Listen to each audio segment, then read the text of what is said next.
জাকাতের হিসাব হলো কি 40-এর 1, 40 টাকা 1 টাকা, 40,000-এর 1,000 টাকা, 40 লাখের 1 লাখ টাকা, 40 কোটির 1 কোটি টাকা। অর্থাৎ সমস্ত সম্পদ এক করে কত দিয়ে ভাগ দিবেন? 40 দিয়ে ভাগ দিবেন। 40 দিয়ে ভাগ দিলে যা আসে সেটা জাকাত আদায় করবেন। আল্লাহ রাব্বুল আলামিন সমস্ত বান্দাদেরকে জাকাত খাওয়ার বা উপযুক্ত করেন নাই, কিছু শ্রেণী আল্লাহ তাআলা কোরআন কারিমে ঘোষণা করেছেন। আল্লাহ তাআলা বলেন, ইন্নামাস সাদাকাতু লিল ফুকারা'i ওয়াল মাসাকিন ওয়াল আমিলিনা আলাইহা ওয়াল মুআল্লাফাতি কুলুবুহুম ওয়া ফির রিকাব ওয়াল গারিমিনা ওয়া ফি সাবিলিল্লাহি ওয়া ইবনিস সাবিল ফারিদাতাম মিনাল্লাহ। এটা হলো আল্লাহ তাআলা নির্ধারিত বিধান। কি কি? ইন্নামাস সাদাকাতু লিল ফুকারা, যে ব্যক্তি ফকির, ওয়াল মাসাকিন, 2 নম্বর যে মিসকিন, ওয়াল আমিলিনা আলাইহা, যে জাকাত উসুল করে আদায় করে, এটা যেখানে কোরআন হাদিস অনুযায়ী রাষ্ট্র পরিচালনা করে সেটার ক্ষেত্রে। ওয়াল মুআল্লাফাতি কুলুবুহুম, এটা রহিত হয়ে গেছে, এটা আর প্রয়োজন নাই। তৎকালীন যুগে বিধর্মীকে ধর্মের দিকে আকৃষ্ট করার জন্য জাকাত দেওয়া হতো, এটা দিলে এখন আদায় হবে না, এটা রহিত। অফির রিকাব, দাস দাসী মুক্ত করার জন্য। ওয়াল গারিমিন, যারা ঋণগ্রস্ত আছে তাদেরকে। অফি সাবিলিল্লাহ, যারা আল্লাহর রাস্তায় জিহাদ করে। অবনিস সাবিল, এই 8 প্রকারের মধ্যে 1 প্রকার বাদ, বাকি 7 প্রকার আছে। যদিও দাস দাসীর কথা নেই, এটাও বাদ যাবে। যদি এরকম থাকে দাস দাসী না অন্য কোনো, তাহলে সেটা ভিন্ন কথা। বাকি এই 8 শ্রেণীর ব্যক্তিদেরকে আল্লাহ তাআলা বলেছেন তাদেরকে জাকাত দেওয়া যাবে, তারা খেতে পারবে, এটা তাদের জন্য হালাল পবিত্র। আপনার আমার জন্য এটা দেওয়া ফরজ, এবং না দিলে এর জন্য ভয়াবহ শাস্তি আছে। জাকাত কয় প্রকার? জাকাত হলো 3 প্রকার। কয় প্রকার? জাকাতুন নফস, জাকাতুল বদন, জাকাতুল আমওয়াল। এই হলো 3 প্রকার। জাকাতুন নফস, নফসের জাকাত। নফসের জাকাত আপনি নিজের নফসটাকে পবিত্র করবেন, আত্মাটাকে পরিশুদ্ধ করবেন, নিজের মেন্টালিটি আপনি এটাকে শুদ্ধ করে নেবেন।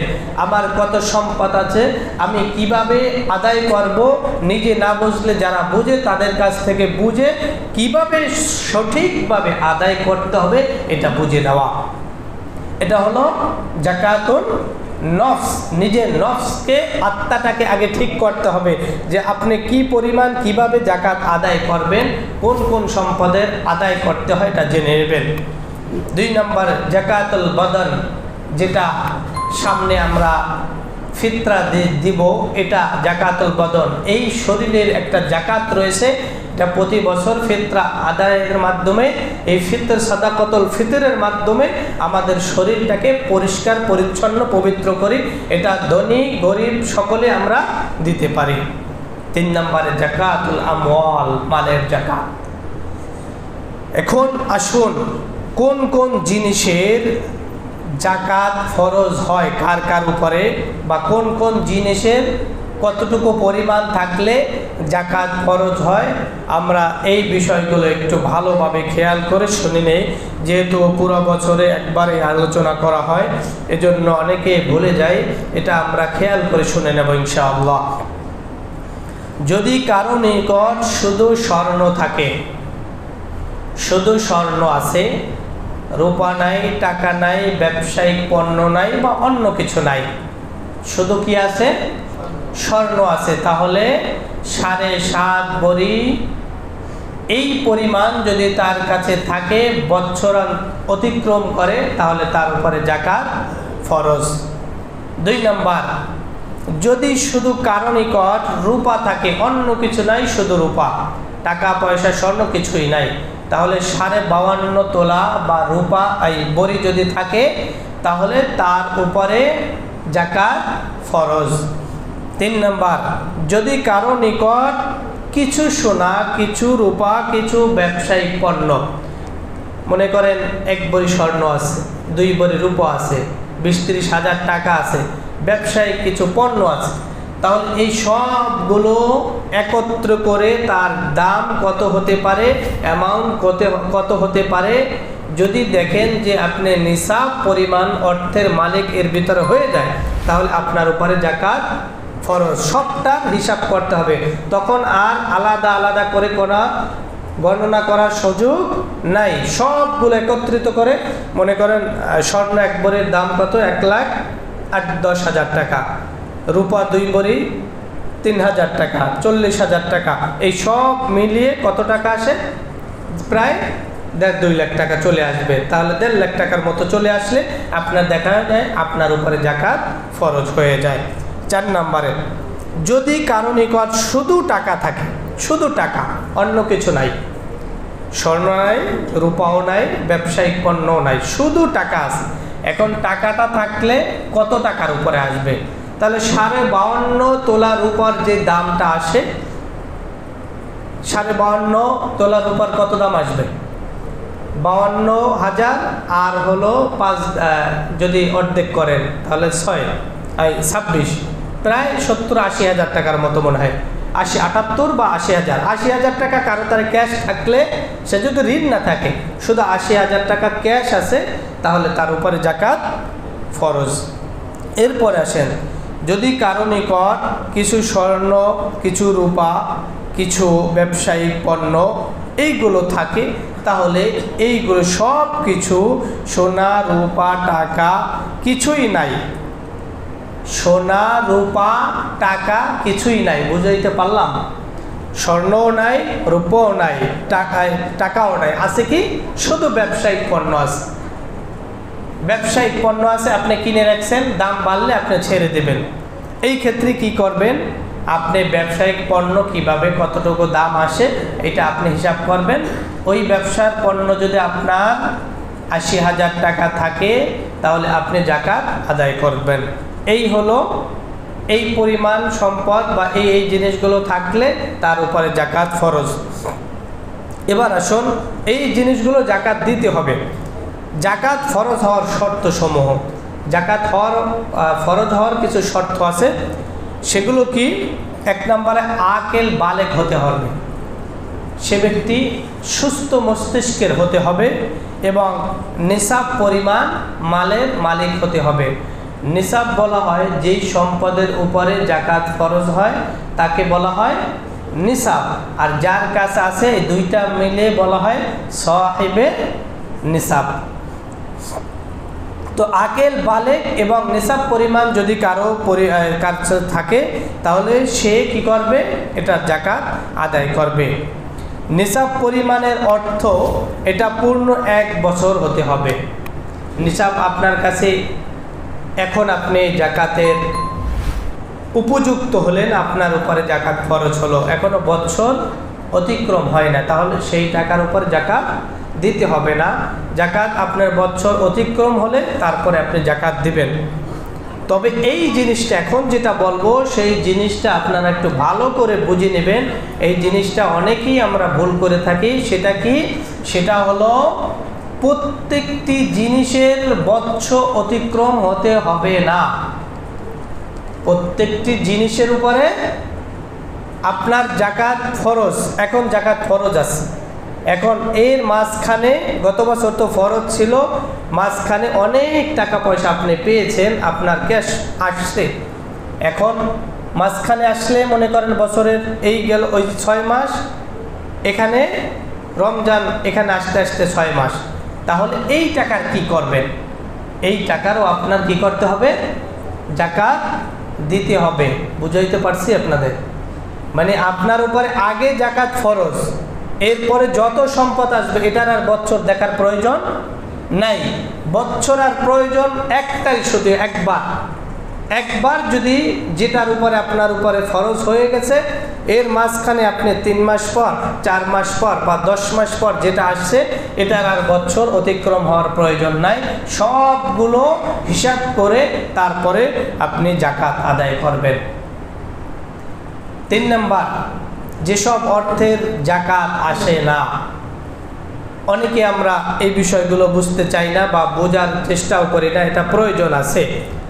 ঘরে যেই সমস্ত আসবাবপত্র ব্যবহারের জন্য আপনি রেখেছেন, ঘরে আলমারি থাকে, শোকেস থাকে, তারপরে বিভিন্ন জিনিসপত্র থাকে, দামি দামি জিনিস হোক, কিন্তু এটা আপনি ব্যবহার করেন, ব্যবহার করার জন্যই আপনি ঘরে রেখেছেন, তাহলে সেগুলো কোনো জাকাত আদায় করতে হবে না, যত দামি হোক না কেন। 2 নম্বরে নিজে থাকার জন্য বা ভাড়া দেওয়ার জন্য, অনেকে বাড়ি করেন, নিজে থাকবেন বা ভাড়া দিবেন, তো এই যে ভাড়া দিবেন বা নিজে থাকবেন, এই বাড়ির উপরে আপনার জাকাত আসবে না। তবে জাকাত আসবে কোনটার উপরে? আপনি যেই ভাড়াটা পাবেন সেই ভাড়ার উপরে আসবে, আপনার বাড়ির উপরে আসবে না। 3 নম্বরে কারো কল কারখানা থাকে, মিল ফ্যাক্টরি থাকে, মিল ফ্যাক্টরির ভিতরে অনেক দামি দামি যন্ত্রপাতি থাকে, এটার দ্বারা আপনি উপার্জন করছেন, তো এই যে যন্ত্রপাতিগুলো, এই যন্ত্রপাতিগুলোর আপনার কোনো জাকাত আদায় করতে হবে না। ওখান থেকে যে সম্পদগুলো উপার্জন করেন, ওই সম্পদের উপরে আপনার জাকাত আসবে। 4 নম্বরে অনেকে আছি রিক্সা কিনি, ট্যাক্সি কিনি, সিএনজি কিনি, বাস, ট্রাক, স্টিমার, প্লেন, যেটাই হোক, এটা আপনি উপার্জনের জন্য ক্রয় করেছেন, তাহলে ওই সম্পদ যে আপনি 10 লাখ টাকা দিয়ে একটা সিএনজি কিনলেন, এই 10 লাখের উপরে আপনি আসবে না। এটা দিয়ে যে আপনি সিএনজি দ্বারা যে উপার্জন করতেছেন, ওটা যদি আপনার কাছে থাকে, তাহলে সেটার উপরে আপনার জাকাত আসবে। এরপরে আসুন, পেশাদারিরা, যেমন পেশাদারি বলতে আমরা যারা কৃষি কাজ করি, কৃষি কাজ করার ক্ষেত্রে অনেকে ট্রাক্টর কিনে, যেটা টিলার বলে অনেকে, বা ট্রাক্টর, এই যে ব্যবহারের জন্য, আগে তো গরু মহিষ দিয়ে বেশি চাষ করা হতো, এখন সুবিধার জন্য ট্রাক ব্যবহার হয় বা ট্রাক্টর বলে, এটা ব্যবহার করা হয়। ওই যে ট্রাক্টর কিনলেন, এটার উপরে এই পেশাদারি, তাদের পেশার জন্য যে জিনিসগুলো ক্রয় করা হয়, এর উপরে আপনার জাকাত আসবে না। এরপরে আসুন, যদি কারো নিকট হীরা, মণি, মুক্ত, ডায়মন্ড এগুলো থাকে, ব্যবহার করবেন, আপনি ব্যবহার করেন, তাহলে এর উপরে জাকাত আসে না। স্বর্ণের উপর আসে, কিন্তু হীরা, মণি, ডায়মন্ড এগুলোর উপরে কি আসে না? জাকাত আসে না। তবে যদি আপনি রাখেন, আমি এখন রাখলাম, কিন্তু আর দাম বেশি পেলে বা সুযোগ বুঝে আমি বিক্রি করে দেব, তাহলে সেটার উপর আপনার জাকাত দিতে হবে। এর পরবর্তীতে আসুন, যারা প্রভিডেন্ট ফান্ডের, যারা সরকারি চাকরি করেন, প্রভিডেন্ট ফান্ড একটা আছে, যেটা সরকার নিজের থেকে কেটে রাখে।